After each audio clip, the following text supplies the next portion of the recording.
हुजूर अलैहिस्सलाम से जब पूछा गया कि हुजूर सबसे बड़ा गुनाह कौन सा है, तो आका करीम अलैहिस्सलाम ने फरमाया कि सबसे बड़ा गुनाह यह है कि अन तजअल लिल्लाहि निद्दन, कि तू अल्लाह के साथ किसी को शरीक ठहराए।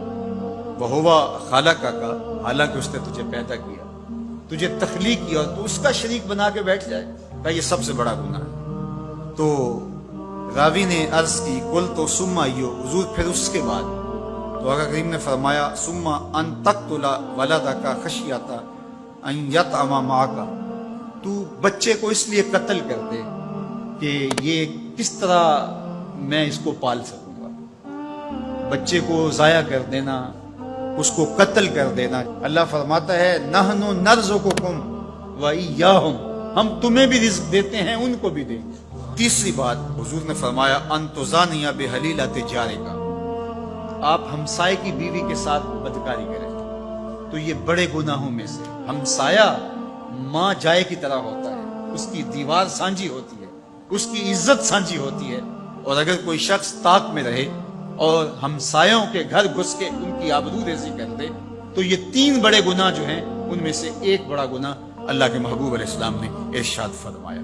हजरत अब्दुल्ला इब्ने मसूद रज़ियल्लाहु ताला अन्हु से ये रिवायत मरवी है कि ला अहदा अग़यरु मिन अल्लाह अज़्ज़ा व जल, अल्लाह से ज्यादा कोई गैरतमंद नहीं, अल्लाह सबसे ज्यादा गैरतमंद, और उसकी गैरत का तकाजा ये है वलिज़ालिका हर्रमल फ़वाहिशा मा ज़हरा मिन्हा व मा बतना, कि उसने बेहयाई को, चाहे वो पोशीदा तौर पे की जाए या एलानिया तौर पे की जाए, उसको पसंद नहीं किया और उससे उसने मना कर दिया, लोगों को रोक दिया, हराम करार दे दिया, इसलिए कि वो खुद गैरतमंद है। गैरतमंद मालिक गैरत का सबक देता है अपनी मखलूक को।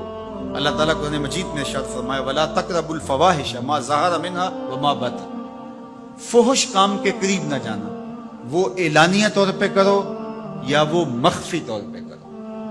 तो मुफस्सिरीन ने लिखा कि जो बदकारी है वो मख्फी फुहश है, और शराब नोशी ये एलानिया फुहश है। शराब नोश जो है वो छुप नहीं सकता, बदकार बाज़ एक मुद्दत के लिए छुप जाता है, लेकिन ये बात जहन में रखिए कि जो बदकार है वो दुनिया के ऊपर रसवा जरूर होता है, उसके चेहरे का नूर छीन लिया जाता है और उसके ऊपर मुसीबतें मुसल्लत कर दी जाती हैं, और अल्लाह के कहरो गजब का शिकार होता है, उसकी दुआएं कबूल नहीं होती, नेक लोगों की दुआओं से उसका हिस्सा निकाल लिया जाता है, लेकिन बहरहाल एक मुद्दत के लिए छुप जाता है। लेकिन शराबी अपने जुर्म को नहीं छुपा पाता।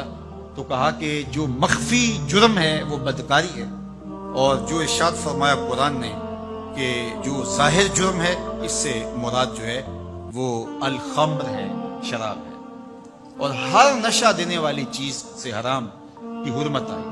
कुल्लु मुस्किरुन खमरुन व कुल्लु खमरुन हराम, फरमाया हर नशा आवर चीज शराब है, और हर शराब हराम करार दे दी गई। अब यहां भी लोग दलीलें लेके बैठ जाते हैं, मियाँ वो भी एक मशरूब है, उससे क्या फर्क पड़ता है। मियाँ जब रब ने कह दिया तो बात खत्म हो गई। एक यहूदी के पास एक मुसलमान मेहमान ठहरा, तो उसने अंगूर पेश किए, तो उसने बड़े शौक से लिए। तो थोड़ी देर के बाद वो शराब ले आया। उसने कहा अस्तगफिरुल्लाह, मैं मुसलमान हूं, मैं शराब नहीं लेता। तो उसने हंस के कहा ये जो अंगूर आपने खाए हैं शराब इसी से कशीद होती है। तो उस मुसलमान ने कहा कि आपकी अहलिया किधर है? तो अपनी अहलिया को बुला लाया। तो कहा आपकी कोई औलाद भी है? कहा हाँ मेरी बेटी है, उसको भी बुला लाओ। तो उसको भी बुला लाया। जब दोनों आग खड़ी हुई तो कहा कि ये हलाल है तेरे लिए, और ये बेटी उसी की है, और ये हलाल नहीं है। तो जब उस यहूदी ने ये बात सुनी, फ़क़ाला अशहदु अल्ला इलाहा इल्लल्लाह वहदहु ला शरीका लह व अशहदु अन्ना मुहम्मदन अब्दुहु। इतनी खूबसूरत दलील, इतनी खूबसूरत दलील। कहा अंगूर से शराब निकली है तो शराब हराम क्यों, अंगूर हलाल क्यों? तो कहा मुझे ये बताओ कि तुम्हारी बीवी तुम्हारे लिए हलाल है, तुम्हारी बेटी तुम्हारे लिए हराम क्यों? कहा बात समझ में आ गई। तो मेरे रब ने, बास का तो उसकी हिकमतें हमारे इल्म में नहीं होती, और हिकमत ना जानने की वजह से हम कहते हैं कि यार ये बात समझ में नहीं आती। यही तो हमें बताया गया کہ جو سمجھ میں آئے اس کو بھی ماننا ہے، جو نہیں سمجھ میں آئے اس کو بھی ماننا ہے۔ ہم جنت کو مانتے ہیں نا، دیکھا ہے، یا رب کو مانتے ہیں، دیکھا ہے، وہ سمجھ میں آتا ہے، تو دل میں تو آتا ہے، سمجھ میں نہیں آتا۔ میں جان گیا بس تیری پہچان یہی۔ ہم تو سب سے بڑی حقیقت کو بغیر دیکھے مانتے ہیں، بغیر سمجھے مانتے ہیں۔ ادراک فہم کی حدود سے ورا ہے، عقل و خرد کے دائروں سے